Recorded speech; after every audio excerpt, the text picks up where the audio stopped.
John Henry, LowGenius.net here with you again. You know, there's a few things about false equivalency arguments that really piss me off. As I record this, I'm standing a couple miles north of the town of Fowler, Indiana, and I'm surrounded on all sides by these enormous windmills. I am in the middle of one of the largest wind farms in the Midwestern United States. There are people who would have you believe that these windmills are every bit as odious, destructive, and problematic to the environment as drilling for oil. So, while I was driving through here on a mission, I thought I would take a minute and show this. This is what we're saying is equivalent to drilling for oil. Maybe I'm missing something here, but I'm not seeing a whole lot of chance of these windmills breaking and causing tens and hundreds of thousands of gallons of raw crude oil to go spewing up from the ground. I'm not seeing one of these windmills breaking and causing billions of dollars worth of damage and untold, unmeasurable destruction to ecosystems over tens of thousands of miles of water or land. And really the bottom line is, I just wanted to take a second and point out this right over here. You see them? Do you see them there? Quietly turning majestically in the breeze. This is what British Petroleum and the energy lobby, the oil lobby, the petroleum, the petrochemical lobbies would like us to believe is equivalent to drilling for oil in the bottom of the Gulf of Mexico.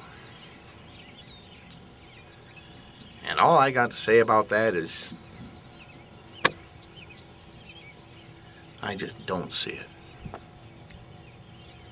It's about time we started embracing logic and objective reality in this country instead of playing this silly ass game of, oh well, if I say something bad about your guy, you gotta say something bad about my guy. Oh well, George Bush went to war for bad reasons and caused thousands of people to die. Well, hey, Barack Obama wasn't born in the United States. It's a false equivalency. It's a logical fallacy.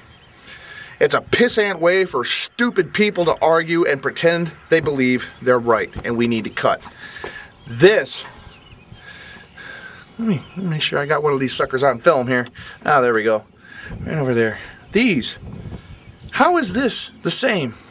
How is this the same as what's going on in the Gulf of Mexico right now? Where is the equivalence here? This is quiet. Jesus, this isn't even quiet. This is sedate. I'm standing in the middle of a fucking state highway here. Right? I've had 3 cars go past in the time I've been recording this tape.